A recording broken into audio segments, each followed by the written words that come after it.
الحمدللہ رب العالمین والصلاة والسلام علی سید الانبیاء والمرسلین وعلی آلہ وصحبہ اجمعین، اما بعد۔ محترم سامعین، عزیز بہنوں اور ساتھیوں، السلام علیکم ورحمۃ اللہ وبرکاتہ۔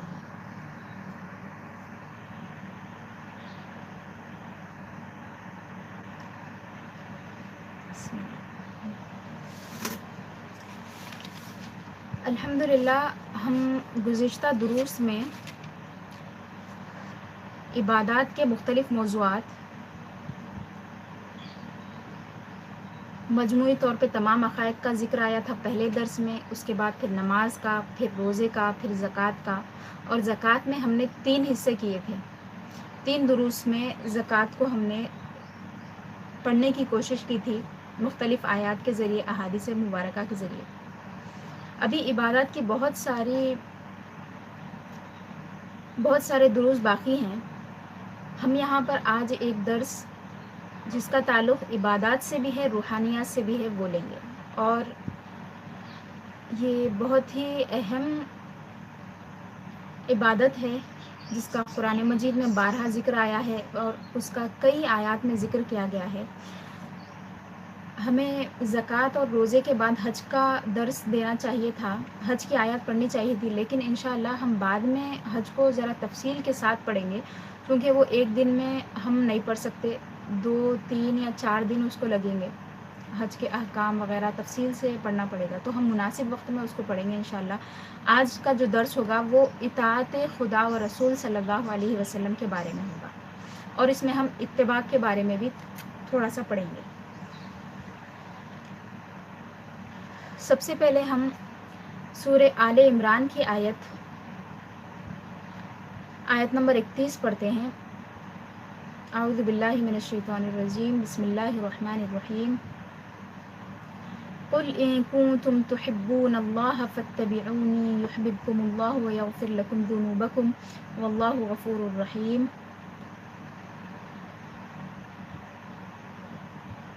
اور ایک دوسری آیت ہے، قل اطیعوا اللہ والرسول فإن تولوا فإن اللہ لا يحب الکافرین۔ یہ 2 آیتیں ہیں۔ پہلی آیت میں اتباع کا ذکر ہے، محبت کا ذکر ہے، دوسری آیت میں اطاعت کا ذکر ہے۔ آیت کا ترجمہ اس طرح ہے، اے نبی صلی اللہ علیہ وسلم، آپ فرمائیے کہ اے لوگو، اگر تم اللہ سے محبت کرتے ہو تو تم میری اتباع کرو، میری پیروی کرو۔ یحببکم اللہ، تو اس کا فائدہ یہ ہوگا کہ اللہ تعالیٰ تم سے محبت کرے گا اور وہ تمہارے گناہ بخش دے گا تمہاری خاطر، تمہارے لیے، اور اللہ تعالیٰ بہت ہی زیادہ مغفرت فرمانے والا ہے اور بہت ہی زیادہ رحم فرمانے والا ہے۔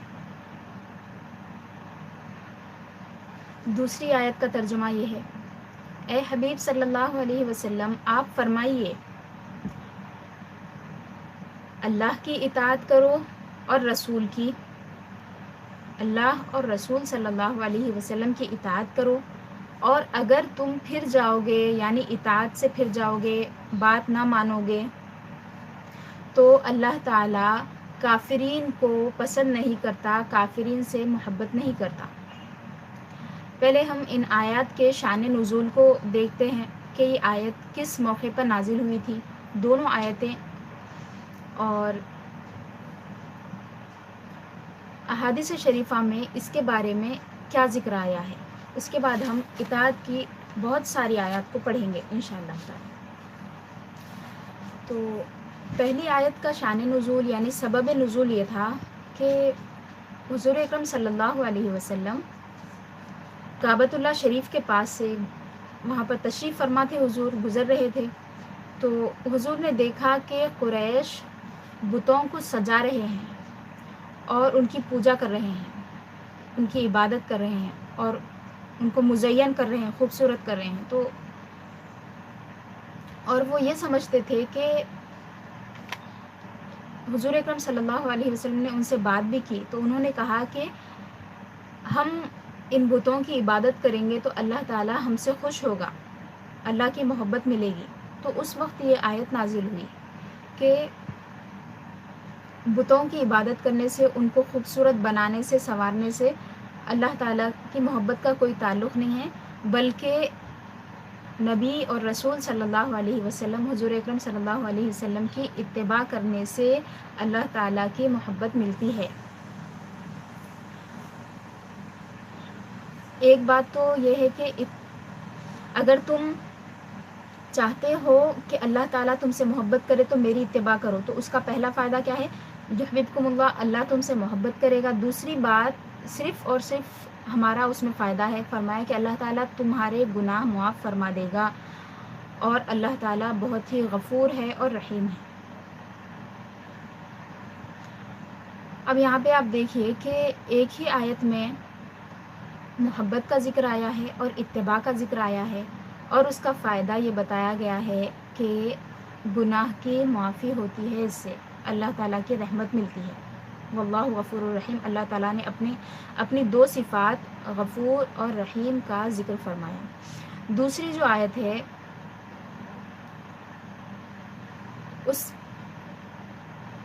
اس آیت کا مطلب یہ ہے کہ اے حبیب آپ فرمائیے کہ اللہ کی اطاعت کرو اور رسول کی، اور اگر تم پھر جاؤ تو اللہ تعالیٰ کافرین سے محبت نہیں کرتا۔ تو اسی معنی میں ایک حدیث شریف ہے، متفق علیہ حدیث ہے وہ، یعنی صحیح بخاری شریف میں بھی ہے اور صحیح مسلم میں بھی ہے۔ ایسی حدیث جو یہ دو کتابوں میں ہوتی ہے، یعنی بخاری اور مسلم، تو اسے متفق علیہ کہتے ہیں، یعنی دونوں امام اس حدیث کی روایت کیے ہیں، اس کا مطلب یہ ہوتا ہے۔ تو اس حدیث میں بھی تقریباً یہی مفہوم ہے۔ حضور نے فرمایا کہ جس نے میری نافرمانی کی، حدیث کا دوسرا حصہ ہے، جس نے میری نافرمانی کی اس نے کفر کیا۔ اب یہاں پر دیکھیے آپ، صراحت ہے کہ اطاعت کرو کس کی؟ اللہ کی اور رسول کی، اور اگر تم پھر جاؤ اطاعت سے تو اس کے بعد اللہ نے کیا فرمایا؟ فَإِنَّ اللَّهَ لَا يُحِبُّ الْكَافِرِينَ، سیدھا سیدھا فرما دیا کہ اللہ کافروں سے محبت نہیں کرتا۔ مطلب یہ ہے کہ اللہ اور رسول صلی اللہ علیہ وسلم کی اطاعت سے پھرنا کفر ہے۔ اور ابھی جو ہم نے حدیث پڑھی اس سے بھی یہ بات واضح ہوئی، حضور نے فرمایا کہ جس نے میری اطاعت کی اس نے ایمان لایا، حدیث شریف کا مفہوم ہے جس نے میری اطاعت کی اس نے ایمان لایا، اور جس نے میری نافرمانی کی، میری بات نہ مانی، شریعت پر عمل نہ کیا، یا دیگر معاملات میں بھی جو حضور نے احکام ہمیں عطا فرمائے ہیں ان کو نہ مانا، اس نے کفر کیا۔ صریح الفاظ ہیں۔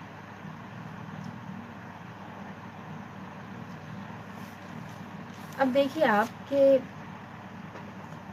اطاعت جو ہوتی ہے، ہم تھوڑا سا لفظ اطاعت کو سمجھتے ہیں اور اتباع کو بھی، دونوں میں مختصراً تھوڑا سا فرق ہے، زیادہ فرق نہیں ہے۔ اطاعت کہہ کے اتباع مراد لی جاتی ہے، اور اتباع بول کے اطاعت مراد لی جاتی ہے۔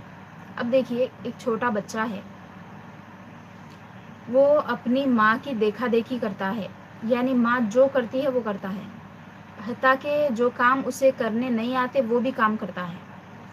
والدہ کو دیکھ کے وہ روٹی ڈالنا چاہتا ہے اگرچہ کہ اسے ڈالنے نہیں آتا، وہ ترکاری بھی بنانے جاتا ہے، وہ جھاڑو بھی لگانے جاتا ہے، والدہ کے ساتھ پھر نماز بھی پڑھتا ہے، سجدے کرتا ہے، ہر کام وہ کرتا۔ والدہ اگر ٹی وی دیکھتے بیٹھی ہوئی ہے وہ بھی دیکھتا، فون میں مصروف ہے وہ بھی فون میں مصروف رہتا۔ سب چیزوں سے زیادہ کارگر چیز ہے یہ، تو سب کام اپنی والدہ کی دیکھا دیکھی کرتا۔ تو یہ کیا ہے؟ اتباع ہے۔ اتباع کو آپ آسان طریقے سے اس طرح سمجھ سکتے کہ جو کام کرتے ہوئے دیکھے اسی کو کاپی کرے، منون، جو کام کر رہے ہیں سامنے والے اس کو دیکھنا، وہی کام کرنا، یہ ہو گئی اتباع۔ مگر اس میں اتباع میں ارادہ بھی شامل ہوتا۔ بچہ تو ارادے کے ساتھ نہیں کرتا، اس کو تو عقل نہیں رہتی، مطلب کون سی والی عقل جو بلوغت کے بعد آتی، اس عقل کی بات کر رہی ہوں، اس کو سمجھ بوجھ رہتی۔ اطاعت کیا ہوتی؟ اس میں تھوڑا سا فرق ہے، اس میں بھی کام کرتا ہے وہ، لیکن دیکھ کے نہیں کرتا، سن کے کرتا۔ بعض جگہ دیکھ کے بھی کرنا پڑتا۔ جیسے والدہ نے حکم دیا کہ کوئی کام لگایا، چھوٹا سا یا بڑا سا کچھ بھی کام، پانی لانے کے لیے کہا بچے کو، بچہ پانی لا کے دے دیا، مطلب یہ ہوا کہ اس نے والدہ کی اطاعت کی، اس کی بات مان لی۔ والدہ نے کہا کہ باہر کھیلنے نہ جائے، وہ بچہ نہیں گیا کھیلنے، اطاعت کر دیا۔ تو آپ کو سمجھ میں آیا ہوگا کہ اطاعت کیا ہوتی ہے۔ اب قرآن مجید میں ہم دیکھتے ہیں کہ اللہ تعالیٰ نے اپنی اطاعت کا بھی حکم دیا ہے مومنوں کو، اور رسول صلی اللہ علیہ وسلم کی اطاعت کا بھی حکم دیا ہے۔ بار بار کئی آیات میں ہم دیکھتے ہیں، یہاں پر میں نے آپ کے لیے کتنی آیتیں جمع کی دیکھیں جس میں صرف اطاعت کرو اطاعت کرو اطاعت کرو کہا گیا ہے۔ مختلف صورتوں کی آیتیں ہیں، تقریباً 13 آیتیں میں نے آپ کو یہاں پہ، انشاءاللہ ہم اس کو اگلے درس میں پڑھیں گے، ابھی اس کو کنٹینیو کریں گے۔ یہ صرف اطاعت والی آیتیں ہیں، کس طرح سے اللہ تعالیٰ نے اپنی اطاعت کا اور رسول صلی اللہ علیہ وسلم کی اطاعت کا حکم دیا ہے۔ چونکہ آیتیں بہت زیادہ ہے، یہ صرف اطیعوا والی جو آیتیں ہیں، میں اس میں سے 13 آیتوں کو لی ہوں آپ کو پڑھانے کے لیے، یہ آیتیں چھوڑ دیجیے آپ۔ پھر دیکھیے الگ قسم سے اطاعت کے فائدے بیان کیے گئے ہیں، اور اطاعت چھوڑنے والوں کے لیے جو گناہ ہے اس کا بھی ذکر کیا گیا ہے، تو یہ الگ آیتیں ہیں۔ پھر مومنین کی صفات بیان کی گئی ہیں کہ وہ اللہ اور اس کے رسول کی اطاعت کرتے ہیں اور فوری حکم مان لیتے ہیں، سر جھکا لیتے ہیں، تو یہ الگ آیتیں ہوں گی۔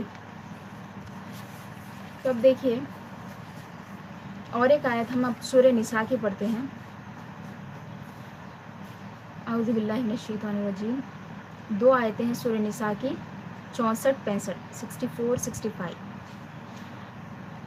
وما ارسلنا من رسول الا ليطاع باذن الله ولو انهم اذ ظلموا انفسهم جاءوك فاستغفروا الله واستغفر لهم الرسول لوجدوا الله توابا رحيما۔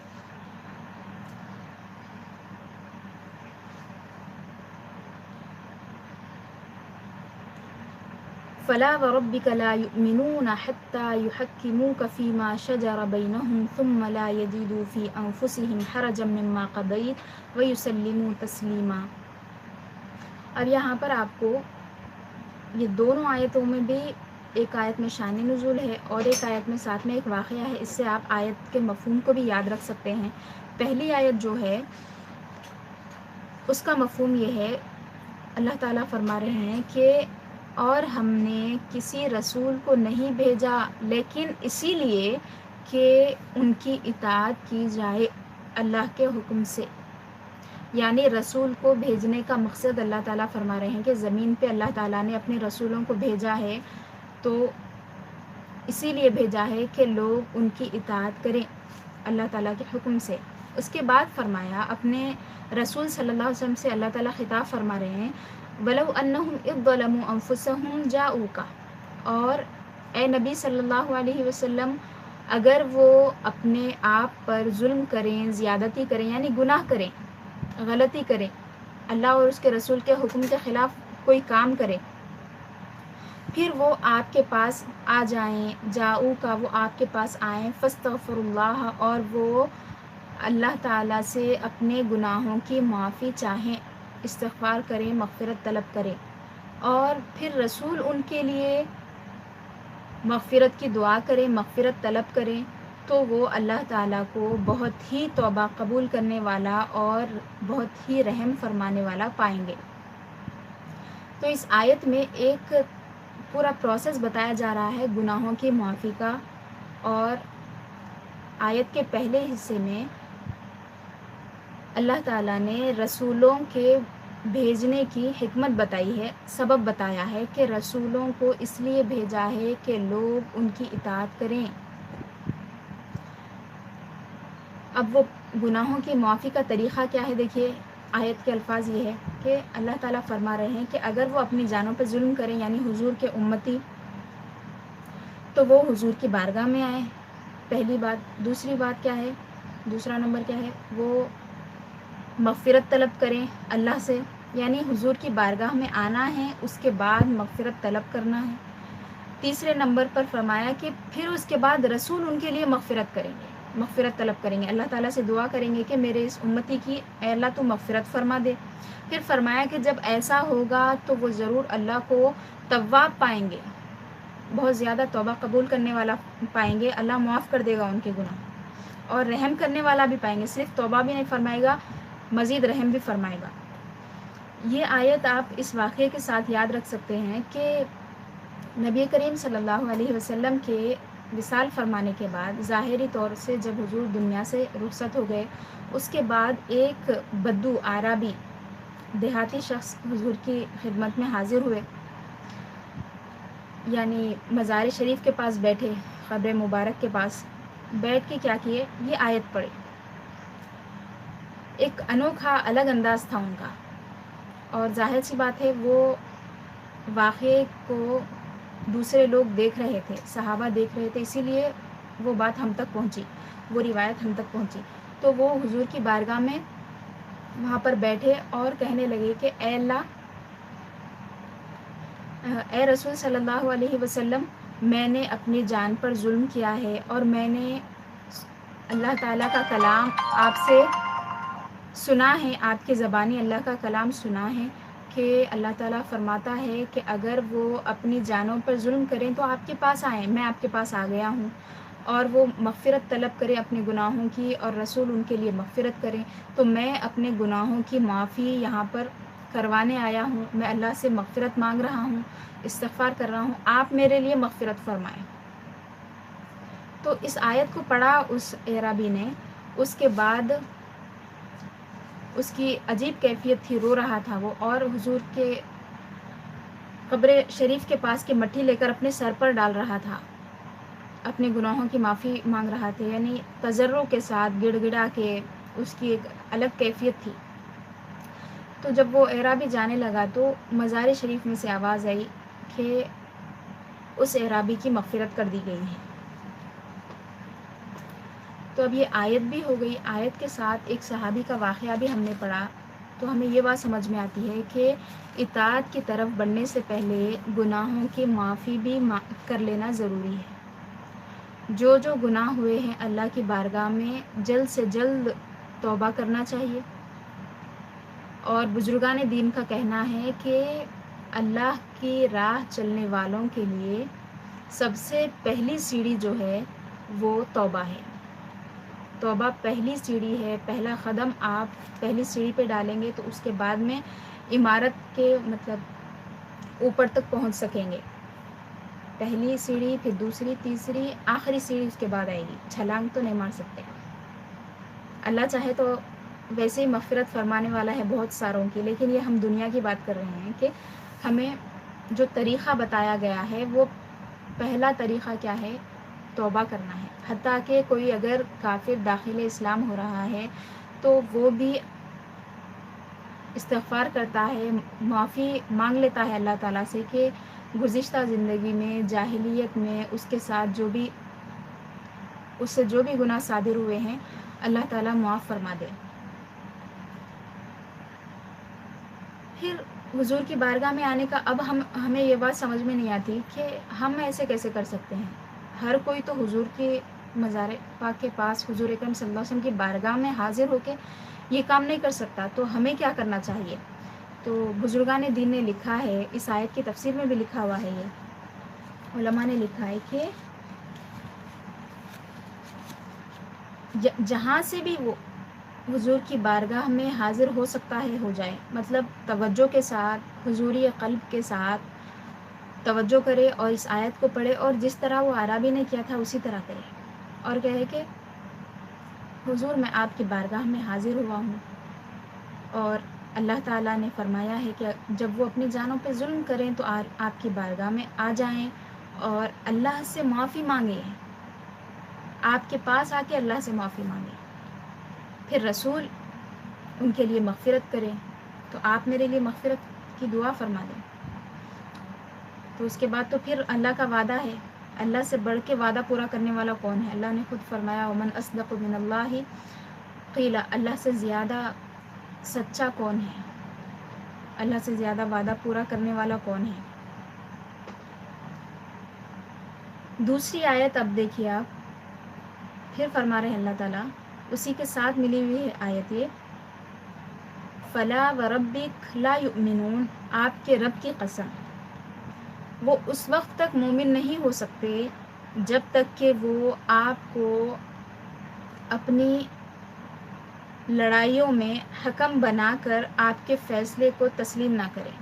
یعنی کوئی ایسا مسئلہ سامنے آ گیا کہ جس کا کوئی حل نہیں کر رہا، پھر اسلام سے ہمیں حل مل گیا، قرآن مجید سے ملا یا حدیث سے ملا یا فقہ سے ملا، تو اس کو قبول کر لینا ہے وہ مسئلے کو. تو آیت کا ترجمہ کیا ہے؟ اے محبوب صلی اللہ علیہ وسلم، وہ اس وقت، آپ کے رب کی قسم، وہ اس وقت تک مومن نہیں ہوں گے جب تک کہ آپ کو حاکم نہ سمجھیں اپنے معاملات میں. پھر وہ معاملہ قبول کر لینے کے بعد کیا کریں؟ لا یجدوا فی انفسہم حرجا مما قضیت، آپ نے جو فیصلہ فرما دیا ہے اس کو بخوشی تسلیم کر لیں، اپنے دل میں کسی قسم کی کوئی کجی نہ رکھے، حرج نہ رکھے کہ یہ کیسا حضور نے میرے خلاف نعوذ باللہ فیصلہ دیا ہے. ایسی کوئی بات سامنے سے تو قبول کر رہے ہیں، اندر سے یہ بات الٹی سوچ رہے ہیں، تو یہ بھی نہیں کرنا ہے. اگر ایسا سوچیں گے تو بھی ایمان والے نہیں ہیں. قرآن مجید کی آیت ہے یہ. اب اس کو بھی ہم واقعے کے ذریعے سمجھتے ہیں. حرجا مما قضیت، آپ نے جو فیصلہ فرمایا ہے اس کے خلاف دل میں کوئی بات بھی نہ لائیں. وَيُسَلِّمُوا تسلیمہ، اور ایک تاکید آ گئی اس کے بعد، اور اسے تسلیم کر لیں. کیسے؟ سر جھکا کر، بہت ہی اچھے طریقے سے، ادب کے ساتھ فیصلے کو تسلیم کرے، کیونکہ حضور سے اچھا تو کوئی فیصلہ کرنے والا ہے نہیں. اللہ تعالیٰ کے سب سے زیادہ مقرب بندے ہیں حضور صلی اللہ علیہ وسلم. اب یہاں پہ دیکھیے کہ واقعہ یہ ہوا تھا اس آیت کے نازل ہونے سے پہلے کہ ایک جگہ پہاڑ پر سے پانی آتا تھا، وہ باغوں کو سیراب کرتا تھا. تو ڈائریکٹ جو پانی آتا تھا وہ حضرت زبیر رضی اللہ عنہ کے باغ میں آتا تھا، اور ان کا ایک پڑوسی تھا انصاری، وہ ان سے جھگڑا کر رہا تھا کہ پانی ان کے پاس جائے گا، ان کے پاس جائے گا، اس بات میں جھگڑا ہو رہا تھا. تو حضرت زبیر نے وہ انصاری کو لے کر حضور کی بارگاہ میں آ گئے اور فیصلہ لینا چاہے وہ کہ اس طرح پانی آتا ہے، میں بھی پانی لیتا ہوں، یہ بھی لیتے ہیں، لیکن ان کو کوئی پرابلم ہو گئی تھی. یعنی سمجھ میں تو قصہ پڑھ کے یہ سمجھ میں آ رہا کہ وہ زیادتی کر رہا تھا وہ انصاری. تو حضور نے یہ فرمایا کہ پانی پہلے حضرت زبیر اپنے باغ کو پانی سے سیراب کر لیں، اس کے بعد میں وہ پانی اپنے پڑوسی کے پاس چھوڑ دے. تو جب یہ فیصلہ حضور نے دیا تو وہ شخص پلٹ کے جاتے ہوئے یہ بولا کہ حضور اس طرح فیصلہ کیے، نعوذ باللہ من ذالک، اللہ معاف فرمائے، اس طرح فیصلہ کیے کہ یہ رشتہ دار ہیں، ان کے پھوپھی کے بیٹے ہیں، اسی لیے انہوں نے ایسا ان کے حق میں فیصلہ دے دیا. حالانکہ ہر کوئی یہ جانتا تھا کہ اظہار نبوت سے پہلے بھی ہر کوئی حضور کو صادق اور امین مانتا تھا، امانت داری میں کوئی مثال نہیں تھی حضور کی. تو وہ اس طرح بولا. تو حضور نے فرمایا کہ فیصلہ تو یہ ہونا چاہیے کہ صرف زبیر پانی لے، انصاری کو پانی نہ دے. حضور یہ فیصلہ فرما دیا کیونکہ پانی سیدھا انہی کے باغ میں آ رہا تھا. حضور نے فضل کرتے ہوئے ان ازراہ کرم اس کا بھی دوسرا حصہ بنا دیا تھا. تو جب یہ فیصلہ آ گیا تو آیت نازل ہوئی کہ فلا وربک لا یؤمنون حتی یحکموک فیما شجر بینہم، آپ کے رب کی قسم، وہ اس وقت تک مومن نہیں ہو سکتے جب تک کہ اپنے مسائل میں آپ کو حکم نہ بنا لیں، پھر وہ اپنے دل میں کسی قسم کا کوئی حرج نہ پائیں، اور وہ خوب اچھی طریقے سے دل سے آپ کے حکم کو تسلیم کر لیں.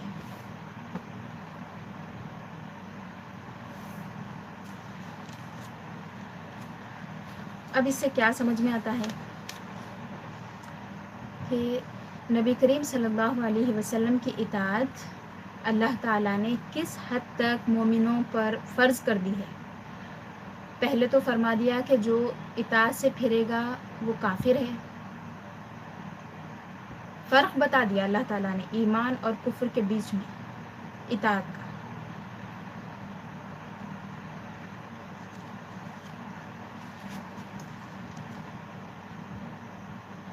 اب یہاں پر ہم 2-4 آیتیں اور پڑھ کر یہ درس کو ختم کرتے ہیں، پھر آگے اطاعت کا انشاءاللہ تعالیٰ کل پڑھیں گے۔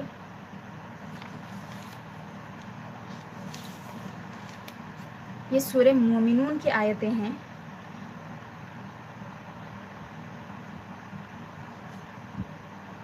اور اطاعت والی آیتوں سے پہلے تھوڑی اور آیتیں پڑھنا ضروری ہے، تو میں تقریباً یہاں پر آیت نمبر 64 سے 69 تک اس میں کفار کا ذکر ہے، اس کے بعد 70 سے 72 تک 70 سے 72 تک مومنین کا ذکر ہے، تو وہ پہلی والی آیتیں پڑھنا ضروری ہے، اسی لیے میں یہاں پر پڑھ رہی ہوں۔ 22ویں پارے کی آیتیں ہیں یہ۔ اعوذ باللہ من الشیطان الرجیم، بسم اللہ الرحمن الرحیم۔ ان اللہ لعن الکافرین واعد لهم سعیرا خالدین فیہا ابدا لا یجدون ولیا ولا نصیرا یوم تقلب وجوہهم فی النار یقولون یا لیتنا اطعنا اللہ واطعنا الرسول وقالوا ربنا انا اطعنا سادتنا وكبراءنا فاضلونا السبیل ربنا آتهم ضعفین من العذاب والعنهم لعنا کبیرا۔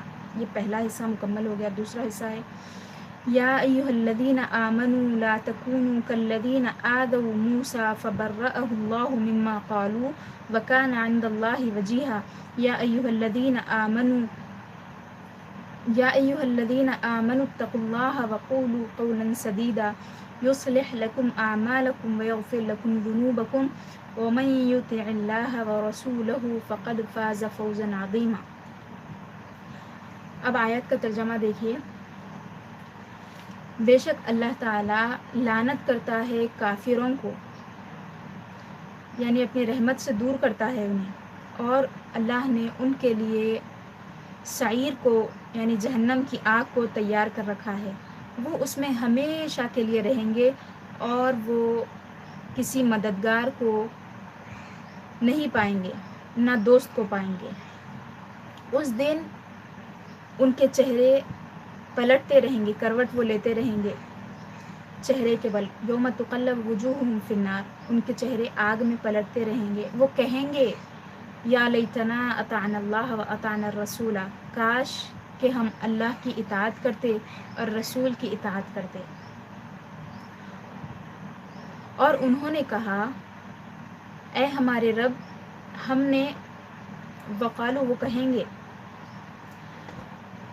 ربنا انا اطعنا سادتنا و کبراءنا، اے ہمارے رب ہم نے ہمارے سرداروں کی بات مانی، ان کی اطاعت کی، اور ہمارے بڑوں کی بات مانی تو انہوں نے ہمیں گمراہ کر دیا، غلط راستے پر چلا دیا۔ اے ہمارے رب تو انہیں دگنا عذاب دے اور انہیں بہت زیادہ بڑی لعنت فرما۔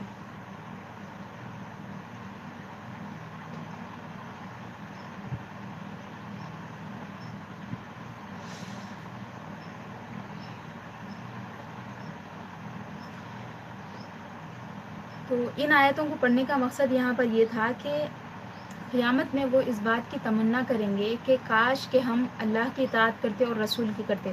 آپ ایک یہاں پہ بات غور کریے کہ اس آیت میں ان کا جو قول اللہ تعالیٰ نے ہمیں بتایا ہے کہ وہ کہیں گے کہ کاش کہ ہم اللہ کی اطاعت کرتے اور رسول کی اطاعت کرتے۔ دو بار اطاعت کا الگ الگ ذکر آیا، کاش کہ ہم اللہ اور رسول کی اطاعت کرتے نہیں فرمایا، نہ یہ فرمایا کہ کاش کہ ہم اللہ کی اطاعت کر لیتے۔ اطعنا اللہ و اطعنا الرسول، دو اطاعتوں کا الگ الگ ذکر فرمایا۔ اس کی اہمیت، اطاعت رسول کی اہمیت یہاں پہ سمجھ میں آتی ہے۔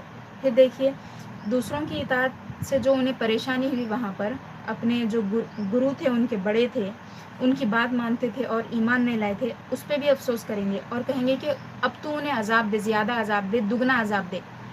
دوسری جگہ پر ہے قرآن مجید میں، یہاں پر نہیں ہے آیت وہ، کہ جب وہ اس طرح کہیں گے کہ انہیں دگنا عذاب دے تو اللہ تعالیٰ فرمائے گا ہر ایک کے لیے دگنا عذاب ہے، تمہارے لیے بھی، ان کے لیے بھی، تمہارے بڑوں کے لیے بھی۔ اب آگے کی آیتیں دیکھیے، مومنین سے خطاب ہے اس میں، اے ایمان والو تم ان لوگوں کی طرح مت ہو جاؤ جنہوں نے موسیٰ علیہ السلام کو تکلیف دی، تو اللہ تعالیٰ نے ان کی برات کر دی، انہیں پاک کر دیا اس سے جو وہ کہتے تھے، اور وہ یعنی موسیٰ علیہ السلام اللہ تعالیٰ کے پاس بہت ہی منزلت والے تھے، منزلت والے ہیں۔ اے ایمان والو اللہ سے ڈرو تقوی اختیار کرو اور درست بات کہو۔ اس کا ثواب پھر فرمایا، اس کے فائدے اگلی آیت میں فرما رہے ہیں، اللہ تعالیٰ تمہارے اعمال کو درست کر دے گا اور تمہارے گناہ بھی بخش دے گا، اور جو اللہ کی اطاعت کرے اور جو اللہ اور رسول صلی اللہ علیہ وسلم کی اطاعت کرے تو یقیناً وہ بہت ہی بڑی کامیابی حاصل کر گیا۔ فقد فازا، تحقیق کہ وہ کامیاب ہو گیا، فوزاً کامیابی بہت بڑی، پھر عظیمہ بھی فرما دیا، یعنی بہت زیادہ تحقیق اور تاکید کے ساتھ جتا کر تاکید کر کے سمجھایا کہ جو اللہ اور اس کے رسول صلی اللہ علیہ وسلم کی اطاعت کر لے وہ کامیاب ہو جائے گا۔ اس آیت کو سمجھنے سے پہلے ایک بات میں آپ کو یہاں پہ بتاؤں گی کہ ہمیں رسول کی اطاعت تو سمجھ میں آتی ہے، لیکن اللہ کی اطاعت کیسے ہوگی؟ رسول کی اطاعت تو کیسے ہوگی؟ جیسے میں نے آپ کو بتایا تھا ابھی کہ والدہ کی ہے، والد کی ہے، بڑوں کی ہے، استاذ کی اطاعت کرتے ہیں، وہ جو کام دیتے ہیں وہ کرتے ہیں، تو بڑوں کی بات ہم مانتے ہیں تو یہ اطاعت ہو گئی۔ پھر یعنی سامنے سے حکم آ رہا اور بات مان رہے، اتباع بھی ہو رہی، تو اللہ تعالیٰ کی اطاعت کیسی ہے؟ تو یہ بات سمجھانے کے لیے اللہ تعالیٰ نے ایک جگہ فرمایا کہ وَمَن يُطِعِ الرَّسُولَ فَقَدْ أَطَاعَ اللَّهَ، جس نے رسول صلی اللہ علیہ وسلم کی اطاعت کی اس نے اللہ کی ہی اطاعت کی۔ اللہ کی اطاعت اگر کرنا ہے تو رسول کی اطاعت کرنا ہے، جیسے اوپر فرمایا کہ اللہ کی محبت حاصل کرنا ہے تو رسول کی اتباع کرنا ہے۔ اتباع کس کی ہو سکتی؟ اس کی ہو سکتی جس سے ہم دیکھ سکتے ہیں، جیسے بچہ اپنی ماں کی دیکھا دیکھی کرتا ہے، ماں کو دیکھ کر کرتا ہے کام، اسی طرح رسول اکرم صلی اللہ علیہ وسلم کی زندگی ہمارے سامنے ہے، حضور کی طرح حضور صلی اللہ علیہ وسلم کو دیکھ کر حضور نے فرمایا کہ صلو کما رأیتمونی اصلی، تم ایسے نماز پڑھو جیسے مجھے دیکھ رہے ہو نماز پڑھتے ہوئے۔ دیکھیے آپ، صراحت کے ساتھ حدیث شریف میں ذکر ہے اتباع کا۔ اب اس آیت میں دیکھیے، ابھی جو ہم نے 10-12 آیتیں پڑھی تقریباً، تو اس میں ہمیں یہ سمجھ میں آیا کہ کفار اس بات کی تمنا کریں گے کہ سب چیزیں چھوڑیے آپ، سب چیزیں، دنیا جہاں کی نیکیاں ایک طرف ہو گئیں، اب اطاعت کی بات، وہ اطاعت پہ افسوس کر رہے ہیں کہ کاش کہ ہم اللہ کی اطاعت کرتے اور رسول کی اطاعت کرتے ہیں۔ اور پھر اللہ تعالیٰ فرما رہے ہیں کہ اے ایمان والو، تم ایسے مت ہو جاؤ، ان لوگوں کی طرح مت ہو جاؤ جنہوں نے موسیٰ علیہ السلام کو تکلیف دی تھی۔ اب موسیٰ علیہ السلام کو تکلیف انہوں نے کیا دی تھی، اس کو بھی سمجھ لیجئے کہ وہ لوگ بغیر کپڑے پہنے کے ننگے پورے ایک ساتھ نہاتے تھے اور موسیٰ علیہ السلام ان کا ساتھ نہیں دیتے تھے، تو انہوں نے یہ بات مشہور کر رکھی تھی کہ موسیٰ علیہ السلام کے جسم پہ کوئی خرابی ہے، کوئی بیماری وغیرہ ہوگی جسم پہ، دھبے ہوں گے ہو سکتا، تو اسی لیے وہ ہمارے ساتھ پانی نہیں نہاتے ہیں۔ تو ایک بار ایسا ہوا کہ حضرت موسیٰ علیہ السلام نہا رہے تھے اکیلے میں، اور پتھر پر آپ نے اپنے کپڑوں کو رکھا، اضافی کپڑے جو تھے، تو وہ پتھر کیا ہوا، چلتا ہوا وہاں پہ چلے گیا۔ یہ اللہ تعالیٰ کی طرف سے ہوا ہے، یعنی برات کا طریقہ تھا ایک۔ تو پتھر کے پیچھے حضرت موسیٰ علیہ السلام گئے اور وہ لوگ وہاں پر موجود تھے، جب انہوں نے دیکھا تو انہیں سمجھ میں آ گیا کہ بات ویسی نہیں ہے جیسے وہ سمجھ رہے تھے۔ موسیٰ علیہ السلام میں جسمانی طور پہ کوئی عیب نہیں تھا، باطنی طور پہ تو وہ اللہ کے رسول ہی تھے، جسمانی چونکہ بات چل رہی تھی یہاں پہ جسم کی، اسی لیے کہا میں نے۔ تو فرمایا کہ اے ایمان والو، تم ان لوگوں کی طرح مت ہو جانا جنہوں نے موسیٰ علیہ السلام کو تکلیف دی تھی، تو اللہ نے ان کو بری کر دیا ان کی باتوں سے، اور وہ اللہ تعالیٰ کے پاس منزلت والے تھے۔ یعنی رسول صلی اللہ علیہ وسلم کو تکلیف نہ دو جیسے موسیٰ علیہ السلام کو انہوں نے تکلیف دی تھی۔ اب یہ حکم عام ہے تمام باتوں میں، یعنی ہر وہ چیز جس سے حضور صلی اللہ علیہ وسلم کو تکلیف پہنچنے کا اندیشہ ہے، یا مطلب ہم کون سا بھی کام کرتے ہوئے یہ بات سوچ سکتے ہیں، ذہن میں رکھ سکتے ہیں کہ اس بات سے حضور کو تکلیف ہوگی، تو یہ بہت ہی کارگر طریقہ ہے اطاعت اور اتباع کی طرف آنے کا۔ آخری آیت ہماری یہ ہے، اے ایمان والو، تم اللہ سے ڈرو اور درست بات کہو، وہ تمہارے اعمال بھی درست کر دے گا، تمہاری مغفرت بھی فرما دے گا، اور جو اللہ اور اس کے رسول صلی اللہ علیہ وسلم کی اطاعت کرے، تحقیق کہ وہ بہت ہی بڑی کامیابی کو پا گیا، وہ کامیاب ہو گیا۔ تو اس میں دیکھیے آپ، تقوی کا حکم ہے اور درست بات کرنے کا اللہ نے حکم دیا ہے، یعنی بیکار بات، فحش بات، کسی بھی قسم کی بات جو فائدہ مند نہیں ہے، اللہ کے ذکر کے علاوہ ہے وہ بات، یا ہماری ضرورتوں کے علاوہ ہے، یعنی حاجت سے زیادہ جو بات ہے، بیہودہ گفتگو ہے، یا سادی سیدھی بھی بات ہے، یا پھر ٹھیٹھی ٹھاٹا ہے، ہر وہ بات اس میں داخل ہو گئی۔ تو فرمایا کہ تم سیدھی بات کرو، تو اس کا فائدہ یہ بیان فرمایا کہ اللہ تمہارے کاموں کو درست کر دے گا۔ اتنی بڑی بشارت دے دی۔ دو قسم کی بشارتیں ہیں، دنیا میں ہے، ایک آخرت میں ہے۔ دنیا والی بشارت کیا ہے؟ تمہارے اعمال کو درست فرما دے گا۔ آخرت کی بشارت ہے تمہاری مغفرت فرما دے گا، تمہارے فرما دے گا۔ اور جو اطاعت کرے اللہ کی اور اس کے رسول صلی اللہ علیہ وسلم کی، تو تحقیق کہ وہ کامیابی پا گیا۔ تو یہ تھی 6-7 آیتیں تقریباً ہم نے پڑھی اطاعت کے بارے میں۔ انشاءاللہ تعالیٰ اطاعت کے موضوع پر اور بھی آیتیں ہیں، انشاءاللہ پڑھیں گے ہم۔ اس کے فوائد بیان کیے گئے ہیں اور اس کے مفہوم کو بھی ہم انشاءاللہ اچھی طریقے سے اور سمجھیں گے، اور کیسے ہم اللہ اور اس کے رسول صلی اللہ علیہ وسلم کی اطاعت کو ہماری زندگیوں میں پیوستہ کر سکتے ہیں، کیسے ہم اطاعت گزار بندے بن سکتے ہیں، اس پر ہم تھوڑی توجہ دیں گے کل کے درس میں انشاءاللہ تعالی۔